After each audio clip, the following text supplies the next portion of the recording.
Hey, what's up guys? It's Inca 4x4 and this is Charlie's Creek. If you're new to off-roading, I highly recommend checking out this trail. Be mindful of everyone that's like, don't do it, like just negative information out there. It's a very easy trail. You'll be fine. There's usually a lot of people out here, so always keep in mind where you're driving. Don't go anywhere you're not supposed to. And then if you can, pick up any trash that you find along the way. Just basic common courtesies. And you'll have fun.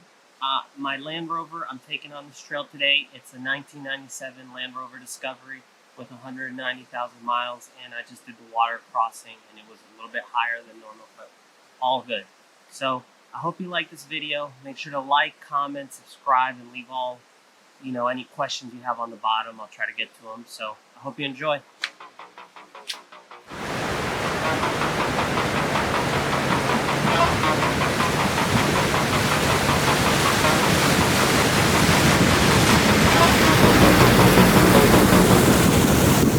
Hey guys, it's Inca 4x4 and somehow I made it on this trail. The Land Rover survived and I'm coming home. Make sure to like this video, leave a comment, subscribe. We got a whole bunch of different rigs, a new JLU, well not new, but used JLU Rubicon 6-speed. And we have the campers coming in, the Jeep hardtop camper, whole bunch of new stuff. So definitely go to the website www.inca4x4.com.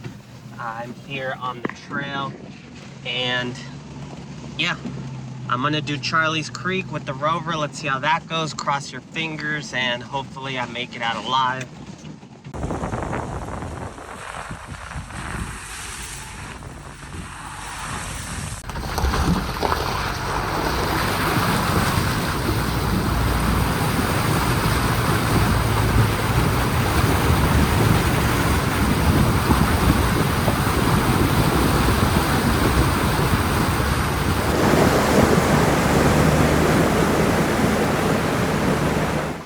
So this right here is the Gaia GPX file I'm going to include in my website. If you go over there, it's for free. You can download it. And then I'm going to give you additional information about road closures, tread lightly policies, and just information you want to have for doing this trip. So go over to the website.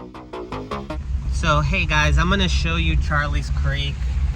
It's a pretty easy trail. They graded it. So right now it's December of 2022. It's been pretty easy, and I'll kind of reiterate the fact you don't want to off-road in places that you're not supposed to, like near power lines, and they're posted. So that's really the the don'ts, and then be mindful of trash and that kind of stuff. So be respectful of the place, and that way it doesn't get shut down. But it is a very easy, fun trail to do.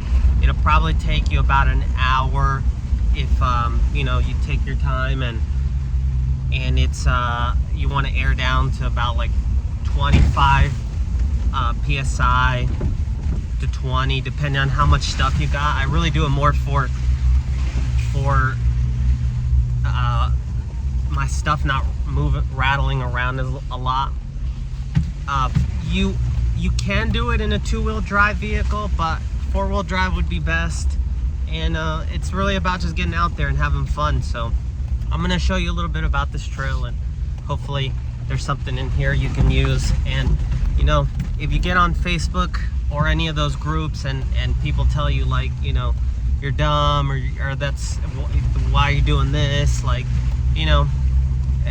I don't pay it any mind. Just go on about your business. I have other things to worry about, and it's just about getting out here and having fun. And it's a nice little trail, and you'll love it. So take that with a grain of salt, and have fun out there.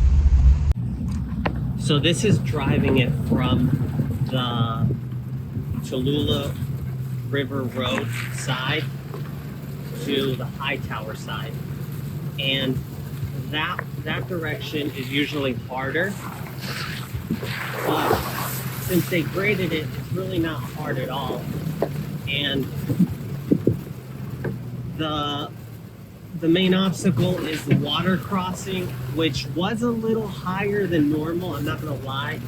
Right now I'm in my 1997 Land Rover Discovery, and it's got 190,000 miles, so do I really want to be dunking the punking all the way in water? No. So, I mean, if it rains a lot, just be mindful if you don't really have like a high clearance vehicle. I do have like a spacer lift, and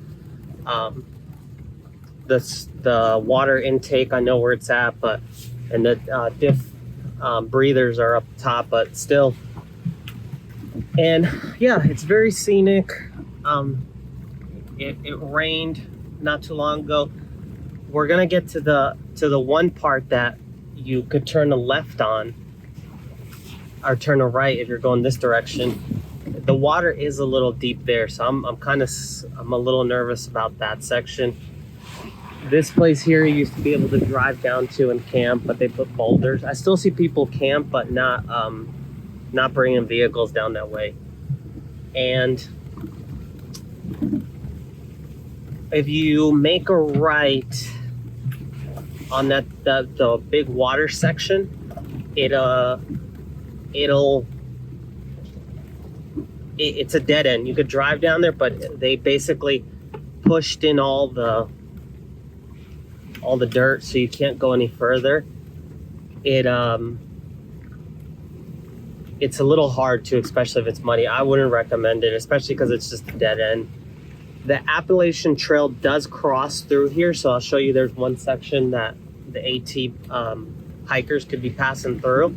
And then there's this cool stump that people have been signing. I'll show you that also. It's one of my Airbnb guests had signed it, or had noticed it and signed it. She was from Singapore. And yeah, ever since that, every time I go there, I just, pull over and stop by and sit down and just think a little bit. And I think it's near that AT hike, so I think backpackers maybe sit down there or something. So this section here is where you're not supposed to be off-roading, and I see tracks there, but you see this part here, this is what they're talking about. You're not supposed to be doing that. So as long as you're not doing that, and you're just being mindful, you're okay. This is one of the other nice water crossings, and there's actually a camp spot that I like to camp by here too.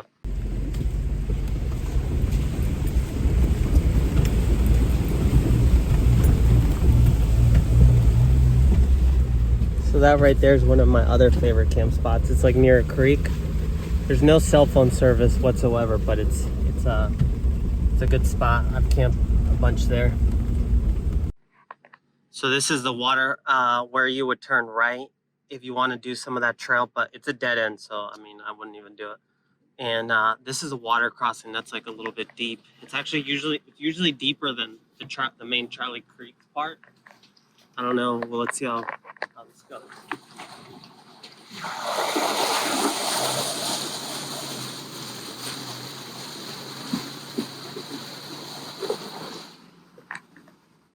Well, I want to keep saying Jeep, but it's a Land Rover. The Land Rover was like the temperature does its thing. It goes up and down as long as it doesn't go past like 134. Like if I'm doing a lot of hills, it'll sometimes get up there, but I'll just let it cool down. But it's been actually really good. It's been hovering around like 177, but just on hills, it doesn't like hills, and it'll climb up to like 218, 220. It's funny, that water crossing like just knocked down the water or the temperature to like 198 now. So I ran into some guys, JKU, and the dude like hydro locked his Jeep. Hopefully it all works out for him. But yeah, I was kind of nervous about doing this in the Discovery, because the main water crossing is not the concern, it's the second one. And it's been raining like for this whole week, so That was probably not a good idea on my part, but I still go with the recommendation that if you have a, if you get like a new Jeep, a stock Jeep, not even a Rubicon, or you get a Ford Runner, you're fine. You're gonna be fine. You're gonna come through this trail. It's very scenic, and you're gonna have a fun time, and you're gonna get your, feet wet, basically. No pun intended with the water. My feet are wet. And yeah, so I would highly recommend it. You can visit my website, www.inca4x4.com, and I'll, message me, and I'll give you any feedback or tips or ideas. But I hope you enjoy it. This is just a quick video, and I'm gonna get to the end of this and air up my tires and head on home. Hey, so we're here at the section where the AT crosses through, and then this is what I'm talking about. Like, don't, if you see trash, just pick it up. And then, this is a shameless plug. I feel terrible, but go to my website and get an Inca 4x4 bag, but I had to do it. Anyway, this is a nice little bench that my guest found, and I'm gonna turn this around, and let's see, I usually find her, where did she, oh wow, it's like soaked in. Oh, right here. Rest so you can go further, and then she put it like Singapore sign, but we'll go over and I'll show you the hike.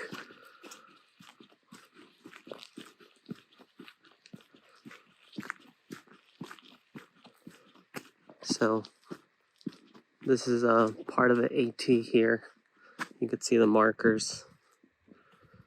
It continues this way. But yeah, let me air up the disco. So the disco is not dead, and it lives to see another day. So this is what I use to air up. It's a travel case, dual piston, ARB compressor. The thing that gives it the most power is the tank. So even if you get this or Viair, whatever one, you need the tank in order for it to, like, build up enough pressure. On these tires, it airs up really quick. On my Gladiator with 37s, it takes a while regardless. These took nothing. But yeah, I got them all aired up to 37. I'm gonna get off the trail and go home.